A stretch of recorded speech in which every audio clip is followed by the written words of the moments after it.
Greetings and salutations, Earthlings. Zube here, and we're gonna call this a Thanksgiving update because usually most of my readings are timeless. This is a general reading. Feel free to like and subscribe if you're coming across this and it fits what you're going through and it's not Thanksgiving, US Thanksgiving, if you celebrate that. All the caveats, whatever. Then that's fine too. But this one is geared towards Thanksgiving because I think it's going to be kind of an interesting one. We have the sun just came off of a square with Saturn, and Mars is moving into a square with Saturn. So we are officially in Sagittarius season now. And usually that's a time of like optimism. Sagittarius is really believy. They paint things with big wide paintbrushes, and it's generally a time of optimism. But in that square to Saturn, basically what I'm saying is that I think there's a lot of potential here for some Thanksgiving dinner fights. And what I'm going to do is I'm going to do a quick reading to get into that. My message that I got was before this reading was being thankful. And one of the interesting things that I was kind of turning over me personally, but I'm going to bring it into the reading, is I am thankful that not everybody is like me.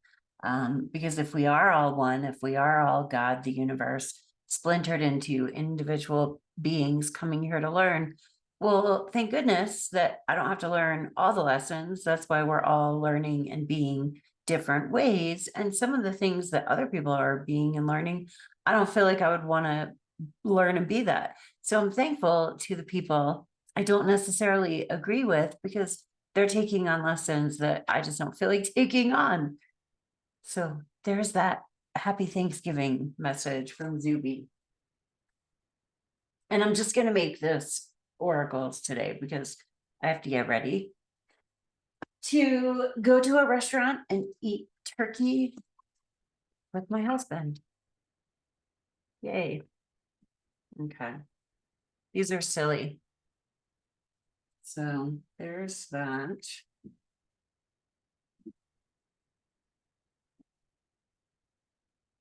All right, I'm going to do one tarot card.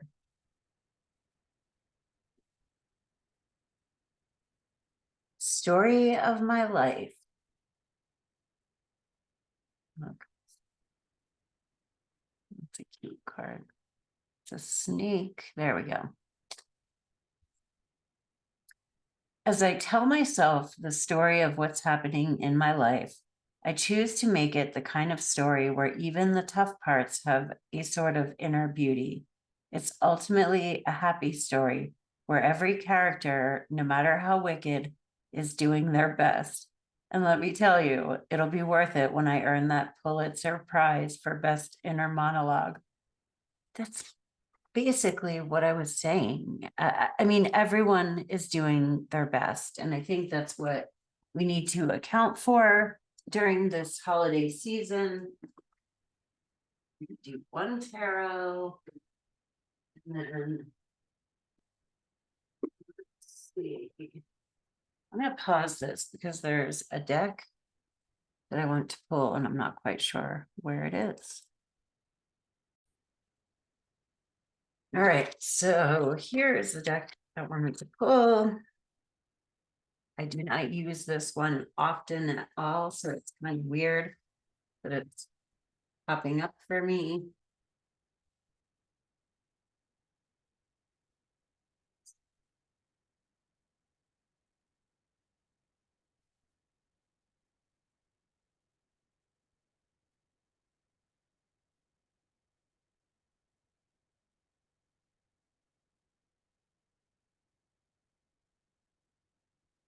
I do good.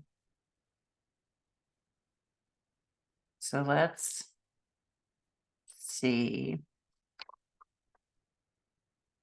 This one means.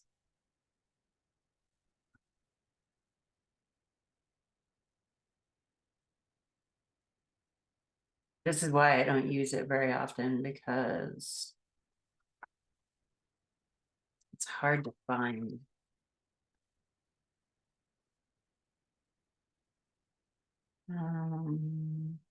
The cards are not in any sort of order that makes sense to me. There we go. So it's number 34. In physics, the conservation of energy means that energy can neither be created nor destroyed. It can only be transformed from one form to another. Emotional gradients gradually fade in and out of consciousness, depending on what lesson life leads us through, and how the mind makes sense of the mysteries of the phenomenal world. Laughter, tears, and orgasm are all ecstatic releases in their own right, coordinates of consciousness rooted in the heart center. Happiness is the effervescence within the heart space,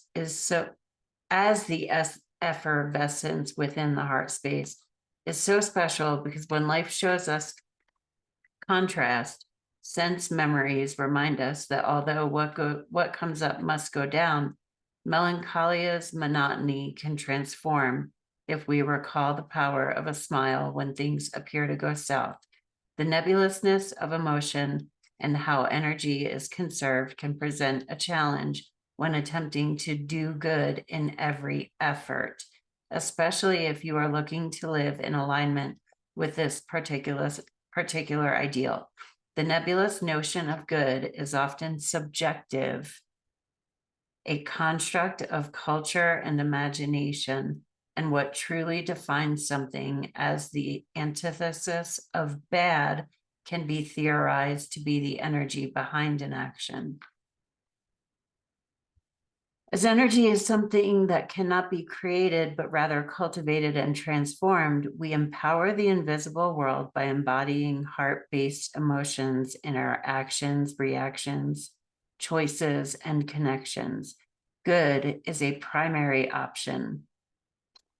As a primary option is an offering or an articulation of the way of kind deeds, warm words, and a devotion to being the best possible person you can be. The etymology of gospel finds its truest root in the Greek word evangelion or euangelion, meaning good news. An ancient tradition spoke of the most sacred actions and greatest stories of all time from lip to ear. Good books which spread good news allow words to exist in three-dimensional objects, so that the testimonies of history and the accounts of the great mysteries can be studied and observed.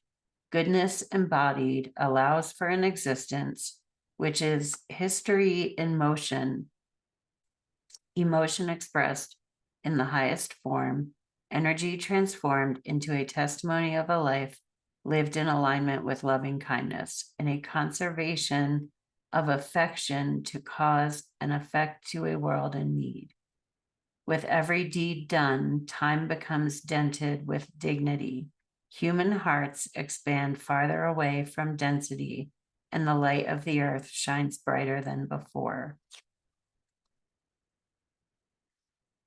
I do good. So we can only do what feels in alignment with kindness and goodness for us. And I'm reminded of something that they would say in AA, where you keep your side of the street clean, and you can't go around taking other people's inventories. And an inventory is something that you do in AA, which is like this dreadful thing, but it's basically a list of things that you might feel guilty or shameful about. But we can only keep our side of the street clean, and it's not really for us to go around pointing at, other people's houses. And the thing about that is that it's leading by example, and I've been getting that a lot, like leading by what we think is a good and kind example. And we're all doing our best to do that. you know, it's the story of our life. And it, again, here it talks about what goes up must come down. But sometimes when we're down, we just, okay. Sometimes when we're up, we're like, oh shit, but it's going to go down soon because it has to. And so we like drag ourselves out of that up feeling. But really, we could do the flip. And if we're feeling down, remember when things felt good. On a personal note, I've been trying to get, I've been working on not allowing myself to get so carried away by either, you know, so that I'm more centered in all situations. That's fucking crazy because we got the King of Cups. The King of Cups is mastering your emotions. You know, he's sitting in his throne. The king is the most feminine of the queens. So he is in touch with his emotions, but generally not overly emotional. Anyway, that's really interesting.